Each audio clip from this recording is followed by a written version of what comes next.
Assalamualaikum warahmatullahi wabarakatuh. Nama saya Muhammad Rizky Bahari dari kelas 11 IPS 2. Saya akan menceritakan tentang naskah drama saya yang buat sendiri yang berjudul House of Darkness, artinya rumah kegelapan. Naskah drama ini bertema tentang horor. Let's go, langsung ke ceritanya. Menceritakan tentang kakak beradik yang pindah ke rumah lama sewaktu mereka kecil tinggal. Karena kakaknya mendapat pekerjaan di daerah sana, kakak yang bernama Jaka dan adik bernama Gilang. Kakak beradik ini merasa ada kejanggalan di rumahnya. Kakak beradik itu terus mencari informasi tentang rumahnya dan mereka mengetahui bahwa rumah itu disebut rumah kegelapan. Chapter 1. Kukuruyuk. Suara ayam berbunyi di pagi hari. Saat ini adalah hari wisuda Jaka dari Universitas Pelita dan hari pindahan ke rumah lamanya. Setelah wisuda selesai mereka mengemasi baju dan barang-barang mereka.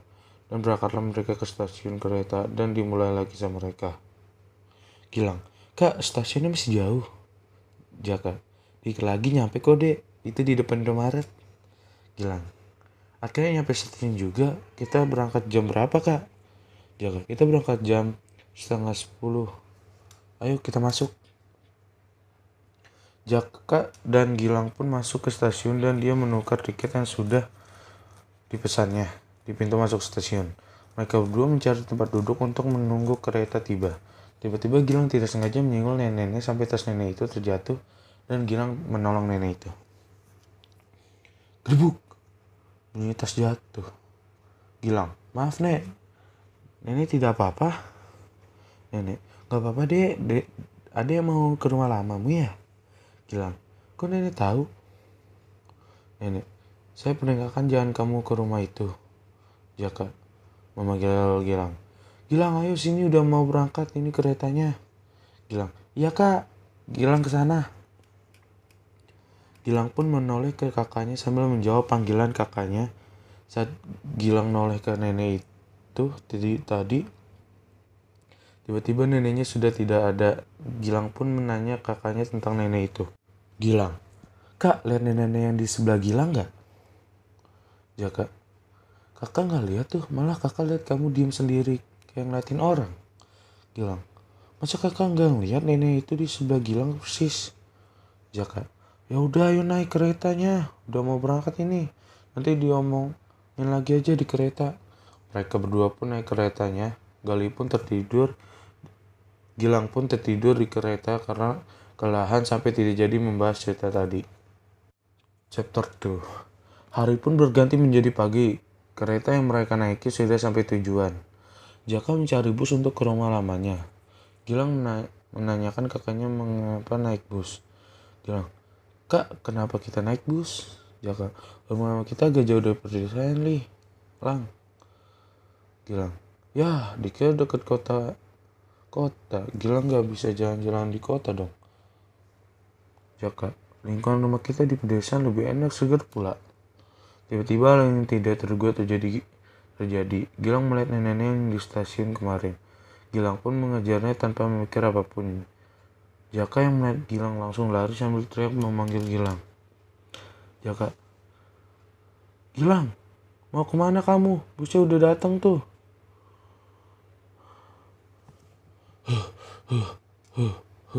Napas terengah-engah Jaka. Gilang, berhenti nanti kita telat naik bus. Gilang yang mengejar nenek itu sampai ke tempat ramai. Gilang pun berhenti sambil melihat kanan dan kiri dan dia kehilangan nenek tersebut. Jaka pun memarahi Gilang karena lari begitu saja dan membuat membuat mereka ketinggalan busnya. Napas terengah-engah Gilang. Aduh, di mana nenek itu tadi? Jaka, kamu ngapain sih lari? Kita ketinggalan busnya kan? Gilang, tadi aku lihat nenek yang aku ceritakan di stasiun. Jaka, nenek yang mana? Gilang, yang di stasiun kak yang berdiri di sebelah aku. Jaka, ini nanti lagi deh Basya, kita sudah dulu sama pesan tiket. Gilang, maaf kak tadi Gilang langsung lari saja. Jaka, gak apa-apa tapi jangan diulangi lagi ya. Mereka berdua pun istirahat dan menunggu bus datang. Bus pun datang, mereka berdua menaiki bus tersebut. Di perjalanan mereka melihat Pemandangan indah pedesaan mereka pun terpukau dengan keindahannya. Chapter 3. Mereka berdua pun sampai di rumah lamanya.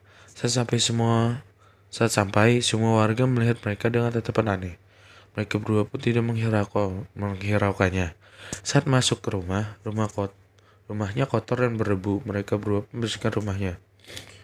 Hajim, Hajim. Suara bersin Gilang. Berdebu sekali rumahnya. Apa nggak ada yang bersih rumah ini? Ini apa? Jaga. Gilang, yuk kita bersih-bersihin rumah ini. Gilang, aduh capek banget kak. Baru juga nyampe pegal-pegal nih badan Gilang. Ya kak, kamu mau tidur banyak debu begini? Enggak sih, Jaka. Ya udah ayo bersihin. Gilang, oke. Aku bersihin. Malam pun tiba. Mereka sudah bersih-bersih istirahat di ruang tamu karena kelelahan. Gilang yang tidur di sofa keinget nenek-nenek itu. Kenapa mengajak kakaknya membahas nenek-nenek yang di stasiun? Gilang, kakak masih ingat nenek-nenek yang aku beritahu kakak di stasiun kan? Jaka, iya kakak masih ingat. Gilang, setelah aku lagi nolong angkat tasnya, dia ngomong ke aku, Kak, Ade mau ke rumah lamamu ya kayak gitu. Jaka, kok dia tahu kalau kita mau kesini? Gilang, makanya aku juga bingung, apa dia peramal ya? Jaka, ini anak ngawur aja mana ada peramal. Mungkin dia dengar kamu ngomong kali mau ke rumah lama. Gilang, ya juga ya. Jaka, ya udah jangan dipikirin. Sana tidur, udah malam, besok kamu mau masuk sekolah baru. Gilang, oh iya lupa. Untung kakak ingetin. Ya udah aku tidur dulu ya. Gilang dan Jaka pun tertidur. Saat mereka tertidur, Gilang mendengar langkah kaki di ruang tamu. Gilang pun terbangun. Dia mengira itu maling. Bukan maling yang dia kira, ternyata hantu kuntilanak merah. Duk, duk, duk. Bunyi langkah kaki. Gilang, bunyi berisik apa sih ini? Gilang, apakah ada maling ya? Gilang, ada kuntilanak merah. Setelah Gilang melihat hantu itu, Gilang pingsan dan Jaka yang sedang tidur terbangun karena mendengar suara teriakan Gilang. Jaka bergegas menghampiri Gilang. Jaka, Gilang, bangun, kamu kenapa? Aduh, pusing. Suara Gilang bangun dari pingsannya.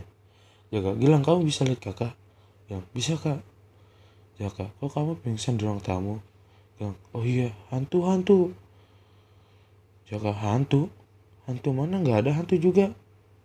Nah, itu kak di dekat pintu tadi aku ngeliat kuntilanak merah. Ya kak, mana nggak ada hantunya. Juga kamu ngayal kali. Saya tidur udah malam juga. Ini berisik saja. Gilang, serius kak aku nggak ngayal. Ya kak, orang nggak ada kamu ngayal pasti saya tidur. Gilang, ya kak, perasaan tadi aku lihat deh. Apa benar aku ngayal? Jaka dan Gilang tidur kembali. Esok paginya Jaka dan Gilang berangkat bersama. Jaka ke tempat kerjanya dan Gilang ke sekolah barunya. Saat Gilang lagi ke dapur, dia mencium bau menyan. Sebelum dia mencari arah baunya, kakaknya memanggil dia untuk cepat-cepat. Selurup bunyi isi botol minum Gilang. Gilang, kok ada bau menyan ya? Jaka, Gilang ayo nanti ini. Gilang, iya kak, nanti aku tanya kakak aja lah. Iya kak, nanti aku tanya kakak aja lah. Jaka, udah lengkap belum yang kamu bawa? Gilang, udah kak. Kak, tadi kakak ke dapur nggak? Jaka, iya tadi kakak ke dapur, emang kenapa? Tadi di dapur aku nyium bau menyan. Kakak nyium juga nggak? Jaka, enggak nyium tuh kakak. Kamu jangan kayak lagi deh kayak malam. Brum, suara metro mini yang dinaiki Gilang dan Jaka. Gilang, pas malam aku bener-bener lihat kok. Jaka, ngayal mulu kak, makanya jangan kebanyakan begadang. Gilang, nggak jelas apa juga ngaruhnya begadang sama ngayal. Jaka, sana udah nyampe sekolahmu tuh, siap-siap. Gilang, oke siap kak, hati-hati jalan.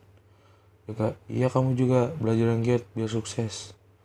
Gilang pun turun dari metro mini tersebut dan mereka menjalani kegiatan dengan semangat. Gilang mendapatkan teman banyak dan Jaka sukses membuat bos bangga. Chapter 4. Mereka pun pulang bersama. Gilang yang melihat kakaknya kami tidur di Metro Mini. Sesampai di rumah mereka bersih-bersih dan makan malam bersama. Brum brum brum sama Metro Mini. Gilang, kakak lelah. Kalau lelah tidur aja, nanti Gilang bangunin. Kakak bangun kakak ya kalau udah nyampe. Gilang, siap bro. Brum brum tet tet. Sama tuh Metro ini ngerem tet. Gilang, kau udah nyampe nih, bangun. Kakak, wah, udah nyampe, ayo turun. Gilang, iya udah nyampe, oke, let's go. Jaka, udah di luar dingin banget ya. Gilang, wah dingin banget, untung bukan kutub utara. Krek, saya buka pintu. Gilang, akhirnya nyampe juga, nyampe rumah juga. Jaka, Gilang cepetan bersih-bersih, kita makan malam. Gilang, ya kak. Gilang dan Jaka pun makan malam bersama di ruang tamu. Saat tengah malam, hal menyeramkan terjadi. Jaka yang sedang tidur kerasukan hantu.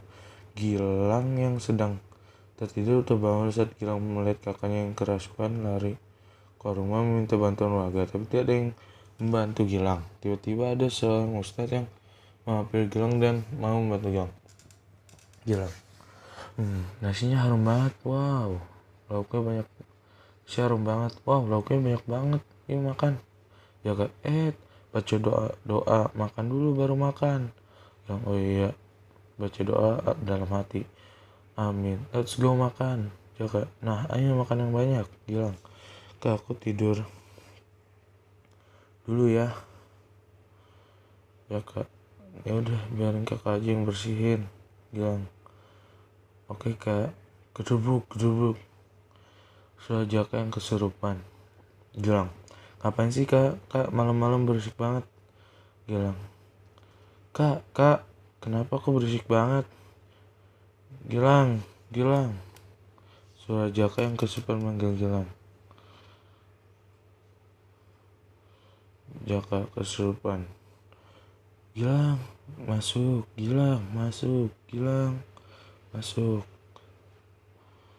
Kerek suara pintu terbuka. Gilang, astaga kak kenapa. Jaka, ini bukan kakakmu, aku penguasa rumah ini. Gilang, kenapa kamu merasa kakakku. Jaka, bukan urusanmu. Brak suara Jaka yang menyerang Gilang. Tuk, langkah kaki Gilang sedang lari. Gilang, tolong, bantu aku, kakakku kesurupan. Bagi tidak ada yang membantu Gilang. Tiba-tiba seorang ustadz datang menolong Gilang. Ustadz, hei nak, ada apa kamu seperti orang panik. Gilang, kakak saya ustadz kesurupan, dia tadi mau celakai saya. Ustadz, sekarang kakakmu di mana. Gilang, di rumah saya ustadz. Ustadz, ayo langsung ke rumahmu. Duk. Langkah kaki ustadz dan Gilang. Ustadz, di mana rumahnya dek. Gilang, itu rumahnya ustadz di depan. Ustadz, astagfirullah, itu rumahnya. Gilang, iya ustadz, memang kenapa. Ustadz, itu rumah kegelapan. Gilang, rumah kegelapan. Ustadz, nanti saya jelaskan. Selamatkan dulu kakakmu. Gilang, ayo ustadz masuk. Gilang dan ustadz masuk ke rumah. Ustadz melihat Jaka yang kesurupan. Setelah melihatnya, ustadz disuruh memegangi Jaka. Jaka pun dibacakan doa-doa. Ustadz, astagfirullah, ini merasuki kakakmu adalah hantu penjaga rumah ini. Gilang, caranya mengeluarkan hantu itu gimana ustadz? Coba kamu pegang kakakmu biar ustadz bacakan doa. Gilang, iya ustadz, saya coba ikat juga ya. Ustadz, iya coba ikat dia biar tidak berontak. Gilang, ayo ustadz, saya sudah siap. Ustadz, siap, ayo dimulai. Gilang, kuat banget tenaganya. Ustadz, pegang terus yang kuat. Gilang, sudah ustadz, tapi tegangnya kuat sekali. Ustadz membaca doa. Allahu Akbar. Setelah dibacakan doa-doa, Jaka pun pingsan dan dibaringkan di kasurnya. Ustadz pun jelasin kepada Jaka apa yang sedang terjadi. Ustadz, Allahu Akbar, Allahu Akbar, Allahu Akbar. Bilang, alhamdulillah akhirnya selesai juga, Ustadz. Nah, kamu baringkan kamu ke kasur. Bilang, berat banget badannya, Ustadz. Nah, saya izin minjem toilet sebentar ya. Bilang, iya Ustadz, pakai saya toiletnya. Ustadz, nah sini ke ruang tamu. Bilang, ya Ustadz,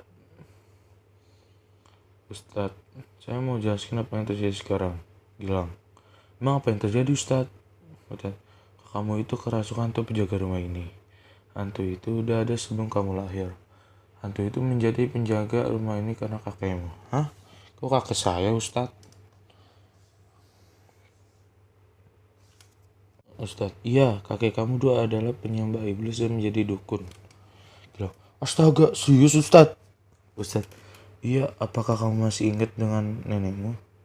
Bilang, saya lupa Ustadz dengan nenek saya, apalagi kakek saya. Ustadz, nenek kamu dulu orang yang baik dan sopan, tapi berbeda dengan kakekmu, dia suka mabuk dan berjudi. Tak kakekmu berjudi, dia kehabisan uang dan tidak punya uang untuk makan sedikit pun. Setelah kejadian itu, kakekmu mulai menyembah iblis dan tumbal pertamanya adalah nenekmu. Kakekmu sempat ingin menjadikan ayahmu, ibumu, kakakmu, dan kamu jadi tumbal. Untung saja ayahmu dan ada perjalanan bisnis ke Jakarta. Bilang, serius Ustadz, saya saja sampai nggak percaya dengan cerita Ustadz. Ustadz, haha, ya udah kamu sana sama kakakmu tidur di rumah Ustadz. Dulu kalau terjadi apa-apa sama kakak kamu biar langsung Ustadz tangani.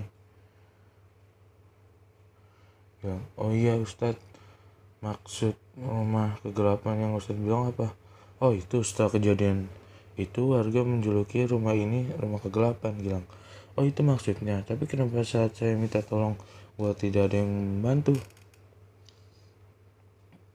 Ustadz, mereka takut kalau membantu mereka kena imbasnya. Bilang, pantas saja mereka langsung lari.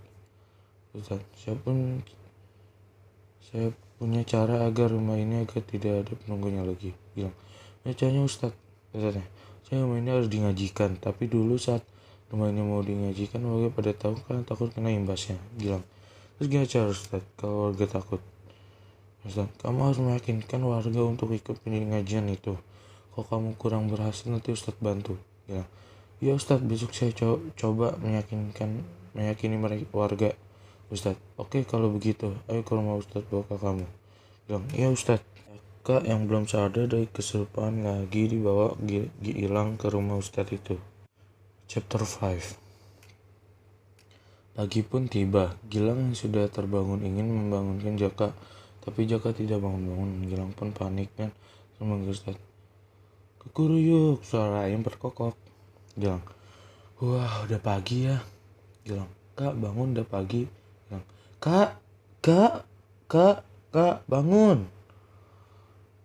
Gilang, Ustadz, iya kenapa? Gilang, ini kakak saya dibangun gak bangun-bangun. Ustadz, mana saya coba lihat. Ternyata hantu yang merasuk kakakmu masih di dalam tubuh kakakmu. Gilang, terus gimana ini Ustadz? Ustadz, kita cepat-cepat mengadakan pengajian. Gilang, kapan sih pengajiannya? Setelah membujuk warga susah sekali Ustadz.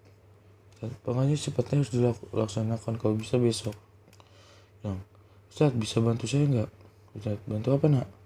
Gilang, Ustadz menghubungi warga ke balai desa dan saya akan meyakinkan mereka. Ustadz, saya bisa saja. Apa kamu bisa meyakini warga? Gilang, insya Allah bisa Ustadz. Ustadz pun mengumpulkan warga ke balai desa dan Gilang yang sedang bersiap-siap untuk bicara dengan warga. Gilang, Assalamualaikum Bapak dan Ibu, saya minta waktunya sebentar.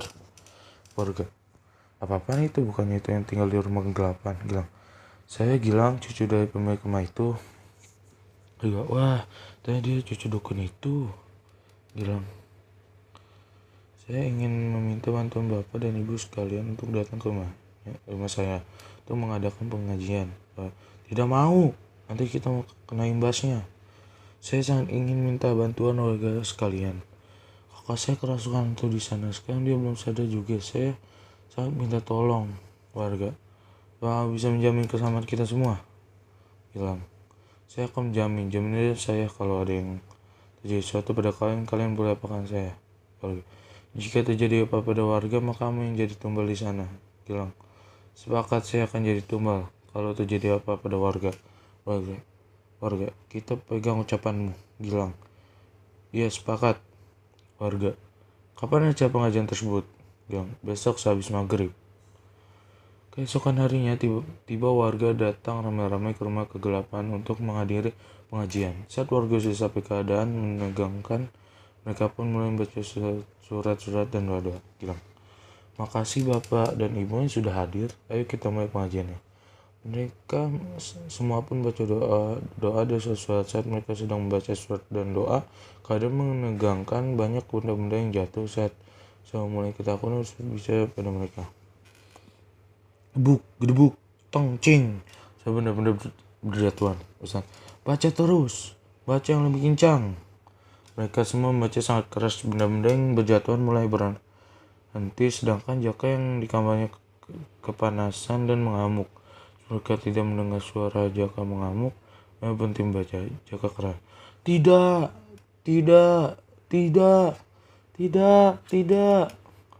Panas.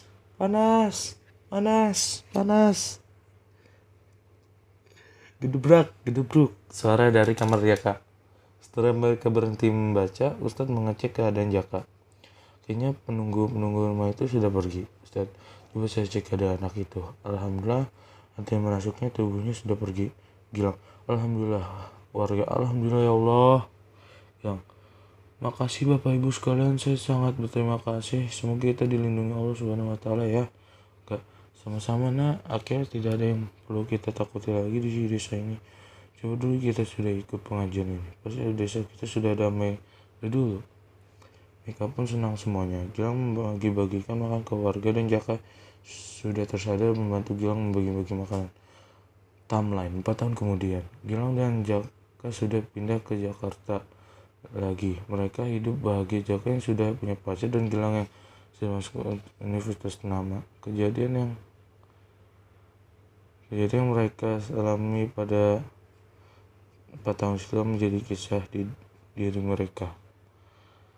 The end. Ceritanya sudah selesai. Itu naskah yang saya buat. Kalau misalnya kurang nyambung, mohon maaf karena itu kekurangan saya. Semoga yang mendengarkan senang, bahagia lah. Sekian dari saya. Wassalamualaikum warahmatullahi wabarakatuh.